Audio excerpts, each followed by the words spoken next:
PayPal app is not responding or keep crashing. Hi guys, it's Mikran from Tech Basics. Hope you guys all are fine. Today I'll be guiding you how to fix PayPal app not responding problem. There are some methods that can help fix this problem. So without any delay, let's get started. Method 1. Restart your phone. Sometimes a simple restart can resolve many software related issues. Turn off your phone, wait for a few seconds, then turn it back on. Method 2. Clear PayPal cache and data. Go to your phone setting, find the app or application section, locate the PayPal app or you can search it in the address bar.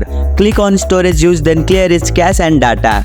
This can sometimes resolve issues related to corrupted cache files or conflicting data. Method 3. Update the PayPal app. Make sure the app that's causing trouble is up to date. Open the Google Play Store, search for PayPal app, and if there's an update available, install it. Method 4. Reinstall the PayPal app. If the problem persists, try uninstalling and reinstalling it from the Play Store. This can help fix any corrupted installation file. Check for device storage. Ensure that your phone has enough storage space available. If your device storage is nearly full, it can cause app to malfunction. Method 5. Factory reset. This is a more drastic step that should be used as a last resort. Performing a factory reset will erase all the data on your phone, so make sure to back up important information before proceeding. You can usually find the option to factory reset in your phone setting menu. By following this step, your problem will be fixed. If you liked our video, press the thumbs up and share button. Also hit the subscribe button for more tutorials.